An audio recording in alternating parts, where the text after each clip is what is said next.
30 years after its initial release, the Beatles Anthology is back, as audio, video, and a book. There are some extras, there are some changes. Is it any better? Here to discuss that with me are Craig Bartock and Allan Kozinn. I'm Richard Buskin, and we're Buskin with the Beatles.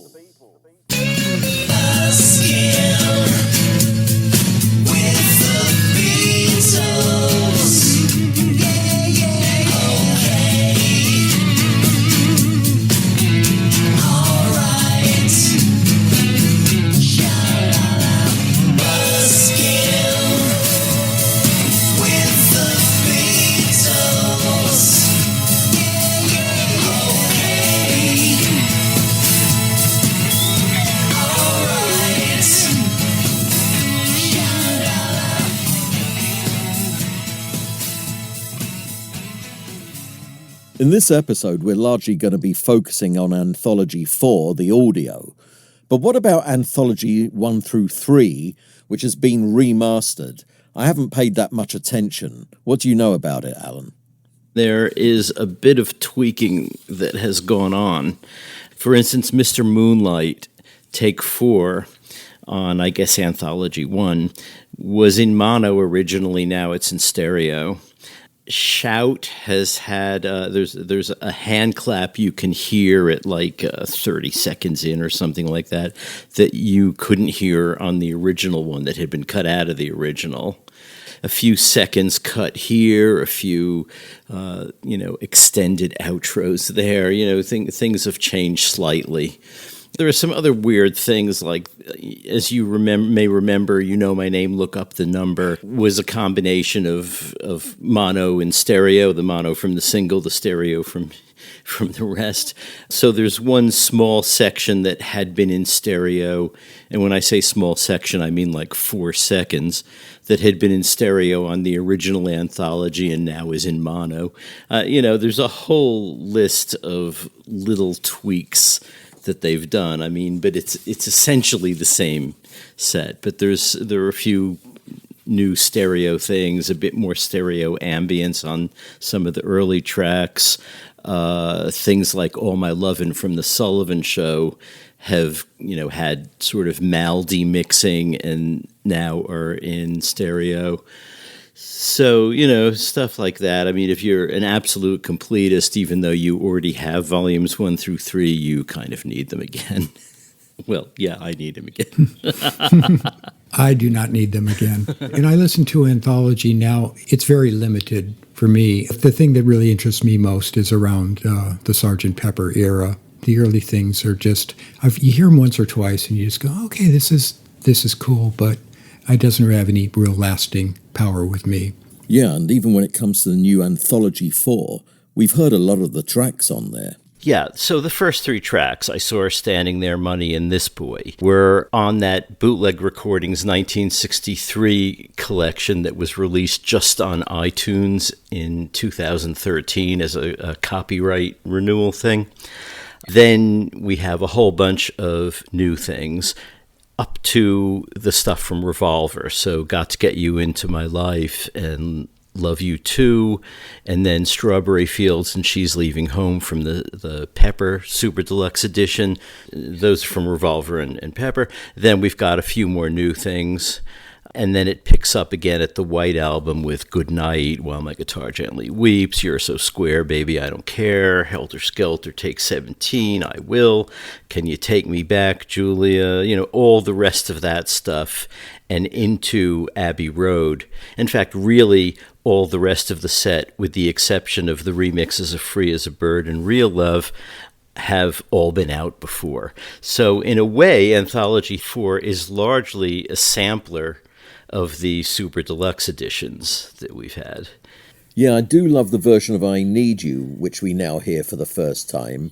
Kind of sounds like George was demoing the song. I found that interesting.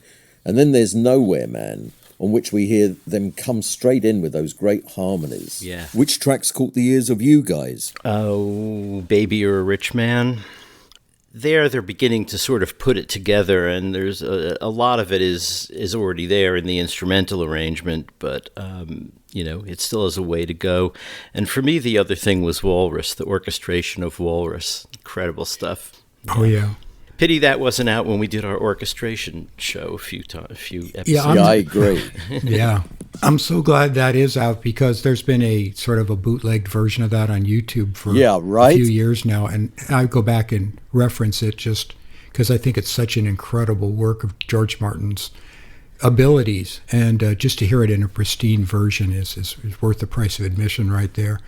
And I agree with you guys as far as the ones you mentioned. I Need You is interesting because this early version, you realize it was a wise decision to lose the drums and go with the lighter rhythm section, because the drums make it very heavy, and the drums take away to the closeness and intimacy that the one we come to know and love. And it's funny because even in this early take, George isn't even sure what the chords are, because he's doing a major or a minor on I Just Couldn't Take Any More for the end of the bridge. He's fishing around for which chord to play. So it's nice to hear those type of things. So does the main interest for you lie in the remixes of Free as a Bird and Real Love? No. Yeah, I have to say the main interest for me here is the video footage, hopefully, which we'll be discussing in the next episode. But really, the audio for me is just more of the same. Yeah, except for one thing, and here it's just philosophically a little bit weird. The original Anthology, we all were thrilled with it because it was lots and lots of outtakes all at once, and, finally opening the vaults and all of that. But a lot of it was, different takes Frankenstein together, or a vocal flown into a different take, or a guitar solo, so it wasn't, it was outtakes, but also not exactly outtakes. And then when they started doing these super deluxe editions, starting with Pepper and then moving forward, they took a somewhat purer view. I mean, I think they did a little bit of tweaking here and there, but nothing like flying in a vocal onto a different take. And so volumes 1 through 3 of Anthology are, that Frankenstein effect that they originally had, but volume 4 is more like the SDEs, at least so far as we know, because we don't have the notes for the new tracks. So, but it looks like they're just, the straight takes. Several of these are instrumentals. They could have flown in a vocal if they wanted to make it sound more finished, and they didn't. So I have to assume these are the tracks as they are on tape. Yeah, it's always nice to hear them, but I don't know if people are going to think it's worth paying money for, unless you're an obsessional purist, Allan. In all seriousness, what kind of market is there for this release? Is it just a vanity project? What's the purpose behind it? I'm not sure. Maybe they're just trying to respond to all of us who've been whining all these years about how they're not putting anything out. Yeah. But I was thinking about this morning, and it's kind of a weird thing, because you listen to some of these very incomplete takes, and you think, well, I don't know, apart from, me and a small group of lunatics, who wants this stuff, Whereas when they were out on bootlegs, there was a sort of samizdat quality that, hey, have you heard, the version of, Nowhere Man with no vocals on it, and they're not quite finished. And, we loved that stuff when we got them on bootlegs, and we paid a fortune for them on bootlegs. Somehow having them put them out legitimately, I'm not really sure what the market is, actually. And it ruins it, doesn't it? Yeah, when it was all out on bootlegs, I could walk into the Times office and go up to one of my editors and hand them a cassette with a whole bunch of unreleased stuff, and they would just be impressed and knocked out, and it was incredible. But you can't achieve that effect anymore because all the stuff's out. Yeah, I can't say I felt excited listening to the tracks. It was interesting, but as you mentioned, It was nothing like when a whole load of new tracks dropped all at once for the original release, including quite a few I'd never heard before, and certainly not in the form that they were released. That was a thrill, but not this time around. What was your listening experience like, Craig? A lot like yours, Richard. I find this whole thing very fascinating because I personally really like the chatter before, and the studio chatter. I love, Mal, go get us some cannabis. Me too. But honestly, for me, bootlegs don't have any staying power. And Allan, I was exactly the same as you. I remember going to the Pasadena swap meet in LA, and that's where all the bootlegs were being traded, and you look for a certain Yellow Dog bootleg you didn't have, or Backtrack 3 just came out and it's got this on it. And, we'd be collecting that and Smile and trying to put together the ultimate Smile album. But yeah, I mean, this doesn't have staying power for me. So I sort of zip through it, and it's just like, I can't imagine like listening to the lesser version of Got to Get You Into My Life. I mean, I'm still having problems with the remixed version of it. So this version of Got to Get You Into My Life, which just has the guitar parts, the harmonies aren't right. And it's, why do I want to actually listen to this? It's nice to have, I guess. And I guess that's the thing we're talking about here. It is a gift. It's something to buy, and it keeps the Beatles relevant, keeps them in focus. And I mean, when you think about it, we're talking about stuff that's 60 years old now. Yep. It's just a miracle that they have all this stuff. And I guess we should be glad for that aspect alone. So, Allan, I'm just curious, of Anthology 4, what's new? What haven't we heard? Oh, the first thing we haven't heard is Tell Me Why takes 4 and 5. Then If I Fell, take 11. Matchbox, take 1. Every Little Thing, take 6 and 7. I Need You, take 1. I've Just Seen a Face, take 3. In My Life, take 1. Nowhere Man, take 2. Then we skip to Baby You're a Rich Man. All You Need Is Love, Rehearsal. Fool on the Hill, instrumental, take 5. I Am the Walrus, orchestration. And Hey Bulldog, instrumental tracks. And those are all the new ones, apart from the remixes of Free as a Bird and Real Love. Gotcha. There's one other thing I wanted to say about this whole anthology thing, though, and why we may be less excited about it than we may feel that we should be. Yeah. It's very piecemeal, It's very sort of, greatest hits of the unreleased stuff as far as Giles Martin is concerned, or for volumes 1 and 3 as far as George Martin is concerned and Jeff Emerick. But you look at some of the other artists' unreleased sets, and you see, Miles Davis, the complete Bitches Brew sessions, the complete Week at the Plug Nickel or something, and it has a completeness about it. And I kind of think maybe it would be more exciting if we had, the complete Pepper sessions or things like that. Because remember, some of those early bootlegs that were so exciting were, a whole disc worth of Please Please Me session outtakes. So you had every take of I Saw Her Standing There.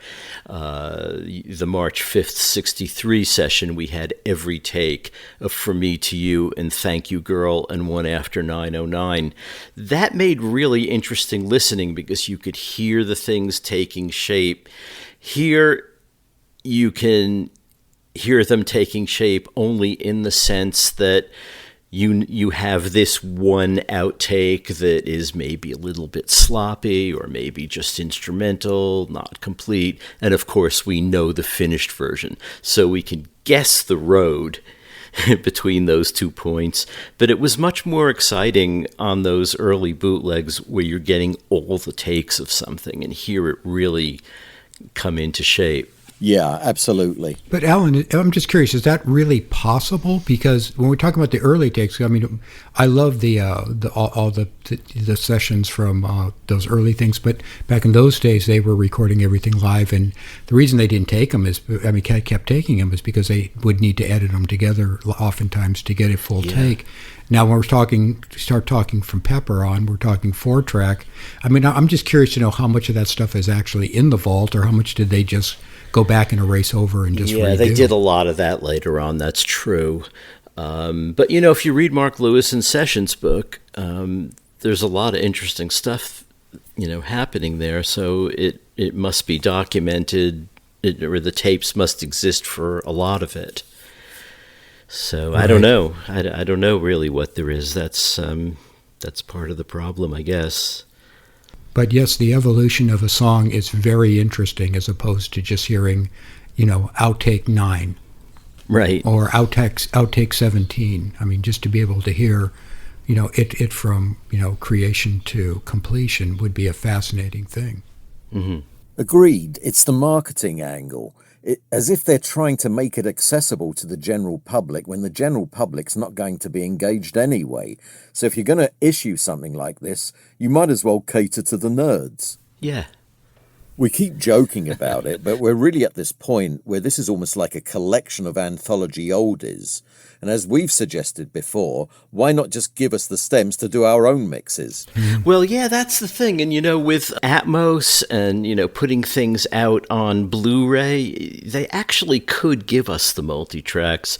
And you guys might remember maybe a decade or 15 years ago, 4 tracks from Pepper came out in the 4-track versions. Sure do. Yep. And those were incredible because you could hear things like on the title track of Sgt. Pepper, you could hear the track where they had the horns and then Paul punched in the lead guitar solo and then the horns came back. And so you really actually get to see how they did it with the limited space they had, about punching in and sharing tracks with multiple things. It was really kind of fascinating. And, of course, you could make your own mix if you felt like it.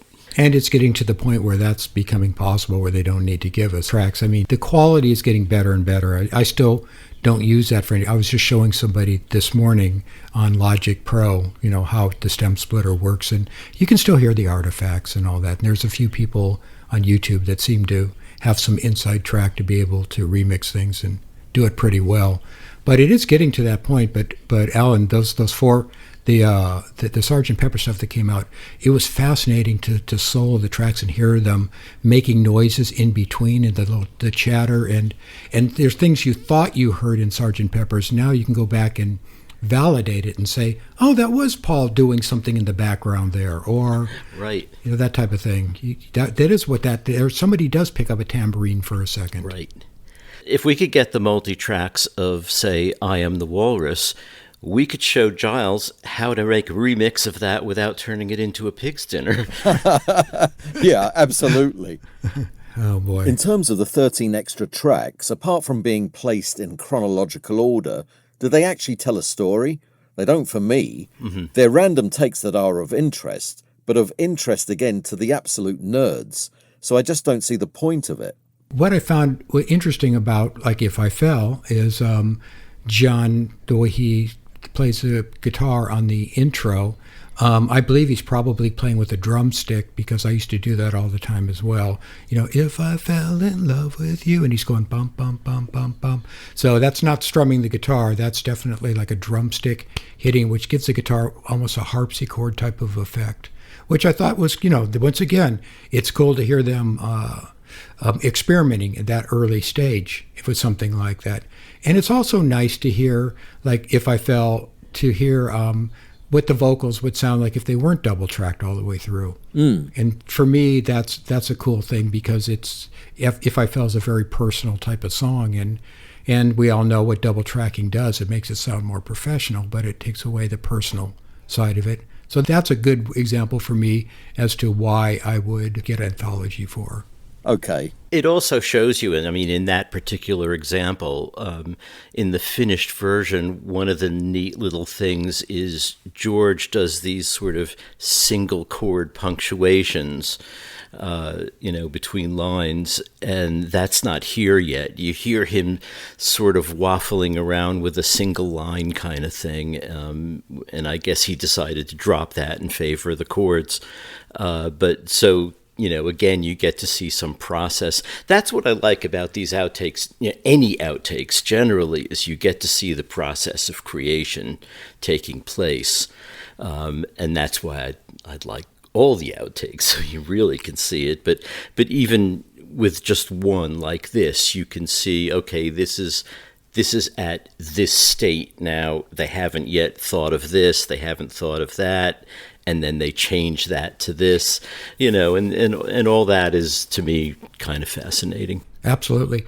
Allan, did you mention Every Little Thing as well? Yes. I really like the rawness of this earlier take. And, it's one thing that's always bugged me about the final version release is George's 12-string, for me, is it's pretty out of tune. And it's featured very prominently in the song. And it sounds to me like John and Paul are doing their singing in unison, and then they break into the harmony and Every Little Thing she does. I'm just wondering if that is the case, and is this maybe the last time they would actually sing in unison on a track? That's a good question. Because I always thought this was John double-tracked. And then it breaks into Every Little Thing She Does, which is the two of them. But from this outtake, it sounds like they're doing the I Want to Hold Your Hand thing, or what they used to do when they used to match each other so well. Right. Yeah, it's true. I've never really thought about that, but hearing it now in my head, you're absolutely right. I can't think of when they did that again. This could be the last one. See, one thing it's also fascinating, too, with some of these outtakes is how much they could match each other. Yeah, it's another thing that just Allan made them mentioned unique. I've Just Seen a Face, right? Right. It's, once again, great energy, and it's nice to hear Ringo with the train beat and with the brushes. And, it was a wiser decision for them to do a straighter version of the solo on the 12-string, because the one that's here is a bit more syncopated, and it throws off the rhythm in general. A lot of the arrangement is here, though, in this case, so it's just, not quite ready. And also just, just the lead vocal, I think no harmonies. That's kind of interesting. But, Paul counts this in. He goes, 1, 2, 3, and he does it twice. And I'm just sort of made me think about Paul's count-ins. You're supposed to, theoretically, count in, at the rhythm. Right. And, to sort of place the rhythm, but he doesn't seem to do that. It's not exactly the rhythm that they're going to play the song in. And it's also like it reminded me of his, on the Sullivan Show in All My Lovin', he counts 1, 2, 3, 4, 5. And okay, he's not saying 6, 7, and they begin on 8, but really, normally, wouldn't you just count 1, 2, 3, 4, and then, because it's in 4. Yeah. It always struck me as weird that he counts to 5. I noticed that too, Allan, but one thing, though, is a lot of these songs that he's doing that, it's a vocal pickup. It didn't make sense on I've Just Seen a Face because they are starting on the downbeat. Right. But they do have the closure, so they're just making it like to be a blank spot. We used to do that too. You'd leave off the 4 so it would be easier, for the person editing. Right. But, it certainly doesn't matter, and I've Just Seen a Face. That's a really bizarre count-off. Yeah. So, the remixes of Free as a Bird and Real Love. We know that they were dealing with the technological limitations back in the mid-90s and how much things have improved since then, which speaks to doing remixes. But we had the 2015 remixes, now we have the 2025 ones, and that suggests a level of dissatisfaction with what went before. I mean, what do you make of this latest attempt, starting with Free as a Bird? I myself have reservations about it. Right. I wish what they had done is use the technology to make John's voice, sound better, and simply replace the vocal track without messing with everything else, because I thought the original mixes were fine. In Free as a Bird, one of the things they do is they seem to use a different vocal from George because he's singing different words. That's always a telltale sign that it's a different vocal take. Yeah, it is. And you pointed out to us, you sent the example of how it's actually comes in late. It does. In 2015 and 2025. Yeah, it absolutely bugged me right from the start. Did it not bug the two of you? I mean, it sounds like such an obvious edit. Right. So how does that happen? How is it that Giles Martin and an engineer let that through? No one in the Beatles camp or EMI picks up on it or sees the need for it to be changed. And then 10 years later, it's the same again. There's no excuse for it with modern technology, that's for sure. I mean, with Pro Tools, you just hit the tab button, it goes right to the next transient, and boom, you just had it, and Bob's your uncle. Yeah, you know, there's something about John's original vocal on that cassette tape that gives it this sort of eerie, haunting effect of him kind of singing from beyond the grave. And the cleaner vocal just seems to detract from that. It just, with the vocals, you know, it just makes me a bit sad to listen to, hearing John's voice the way this is. We can get more into Real Love in a minute, but, you know, honestly, I have no problem with John being in a sort of a time capsule from the 70s. I have no problem with what Jeff Lynne did and what they did in the mid-90s. You know, his vocals aren't release worthy on these songs anyways.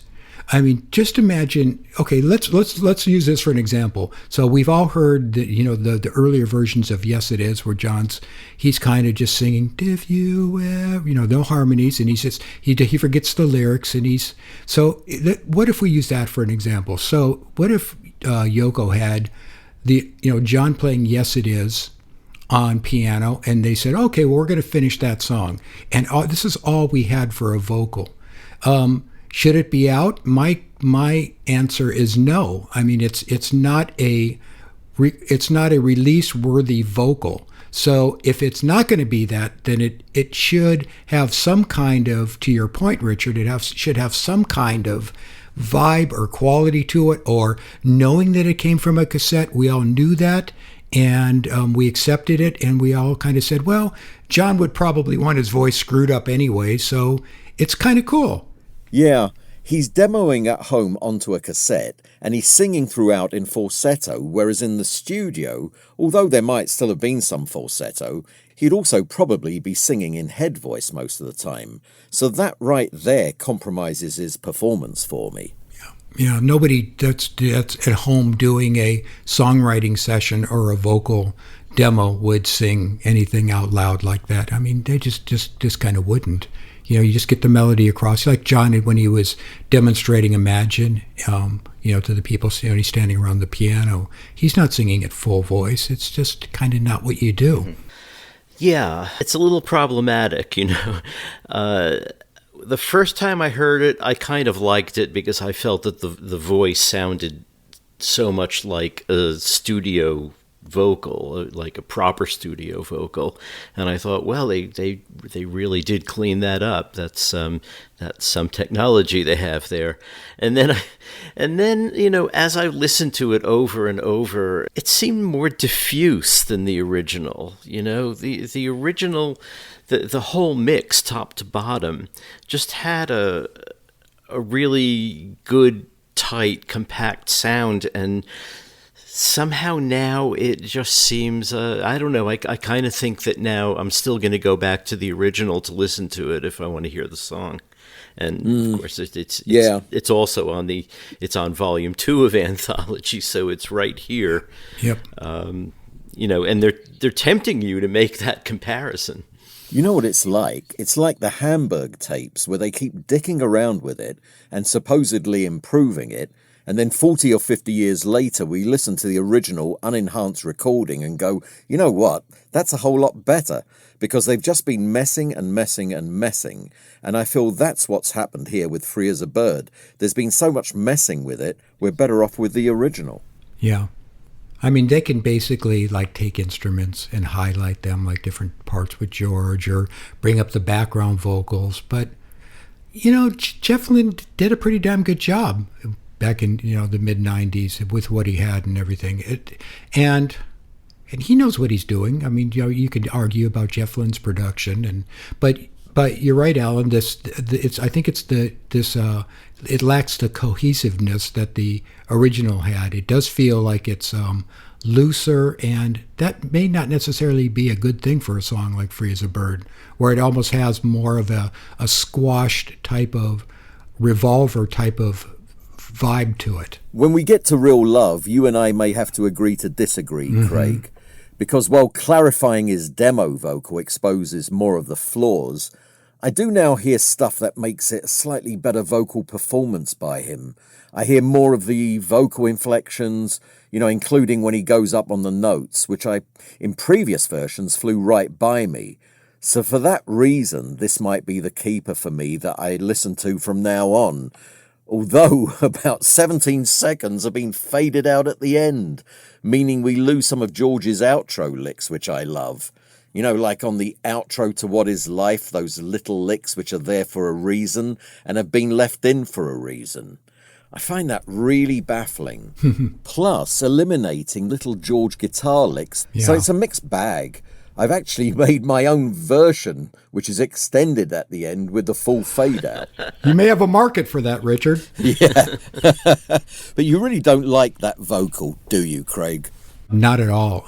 I go back to what I said about having John in a time capsule. To me, it sounds like it's almost like an AI double. It doesn't sound like a pure single vocal to me. There sounds like they did something to it, and I can't explain. I do agree that when his voice first comes in, it sounds like some of the head voice has been AI'd to be like a little closer to chest voice, and something about it doesn't sound quite right.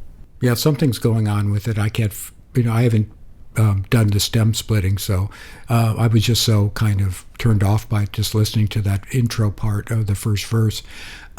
See, once again, now would we be having this conversation if we're looking at a song that was released, say, during the Rubber Soul sessions? We probably wouldn't want the vocal messed with, and even if it is an inferior vocal, we probably would want it the way it is. So, you can't go 30 years and all of a sudden there's a new Real Love and these two songs, Free as a Bird, and just go, oh, okay, it's cleaned up, but it's not a worthy vocal that John would ever want to put out or the Beatles would put out. Okay, but it's cleaner, so okay, I'm going to accept this one. I personally don't. Like I said, John being in a time capsule and it being a cassette, it feels right to me, and this doesn't feel right. This feels like Now and Then, where it's just like I would rather not have it.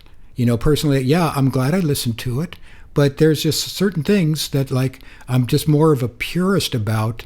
And a purist doesn't mean I want to get a cleaner lead vocal for the sake of it being clean if it's not a record-worthy vocal that John or Paul sitting in the control room, coaching John on over the talkback mic would have ever put out.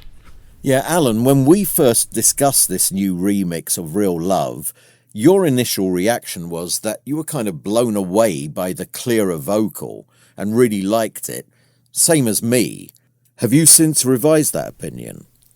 Not so much. I understand what Craig is saying, as a philosophical way of looking at it, but I think it sounds a lot better. I don't find it an unworthy vocal to have included, and so it might as well sound as good as it's going to sound. It's just that the whole rest of the mix isn't as tight as the original mix was. I wish that they had just, if they were going to improve the vocal using technology today's technology to give it more depth or whatever it is that they've done, if they had just taken the vocal track and replaced it, that would have been fine for me. I don't think they needed to do the rest of the remix. I have problems with the rest of the remix more than I have with the improved vocal. I'm really surprised that the Harrison estate signed off on it, given all of the George contributions that have been eradicated. Right. It's really weird.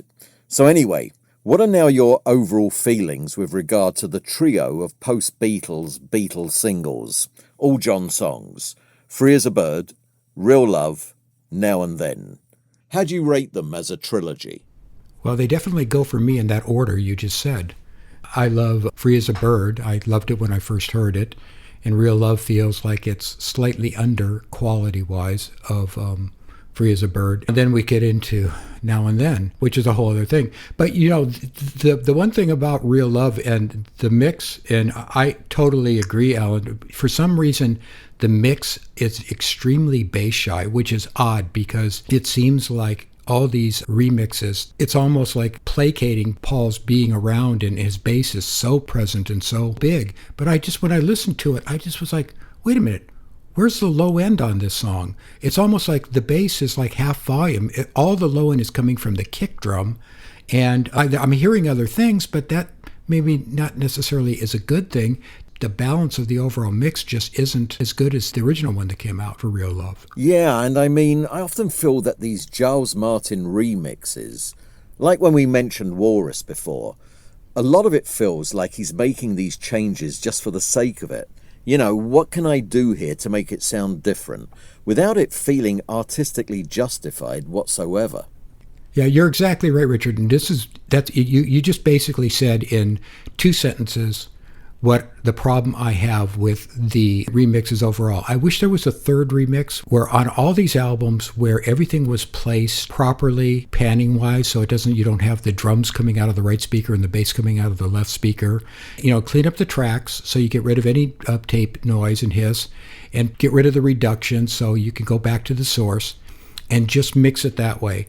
But the problem I have is exactly what you said. Right. I'll give you a really good example. So when I first heard Octopus's Garden, and I was listening to it, and I'm thinking, wow, okay, what's different than the Abbey Road version? Which a lot of people think that Abbey Road is like the first modern record that was made because it just sounds so good, and the Beatles sort of ushered in the era of the 70s and having just a really well recorded album.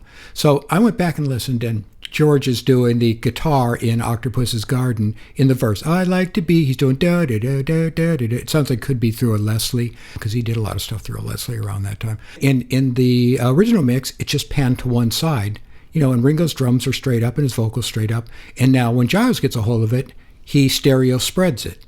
Now all of a sudden, the guitar, it's everywhere, and that isn't necessarily a good thing. And that's where I have problems with the Beatles stuff. And, the prime example is Revolution, where nobody's been able to get that one right because it's the only one that really sounds good is the mono version. And when I'm listening to Sirius XM and I'm listening to the Beatles channel, and I hear Lucy in the Sky with Diamonds, and I listen to how heavy the flanging phasing effect is compared to, and I never really paid much attention to it before, but now it really seems to stand out. So there is that, what can I do to this to make it bigger? And everything isn't always supposed to be bigger, because if everything's big, then nothing's big. Yep. Yeah, totally. I also have to say, maybe I'm more nostalgic than you two, but listening to those 3 tracks, one after the other, does move me. Just the effect of starting with Free as a Bird, then Real Love, before ending with Now and Then, which does feel like an ending to me. In that way, it works. And I have to say I enjoy listening to all 3 of them on the bounce. But you have to use the 1996 mixes of 95 and 96 mixes of the first 2, with Now and Then as the closer. Yeah, well, right now I'm listening to my edited versions. Oh, right. We're back to the Smile sessions with Brian Wilson. And everybody's making their own versions. Buskin with the Beatles. Theme song composed and performed by Craig Bartock and Gary Stoner. And music by Craig Bartock.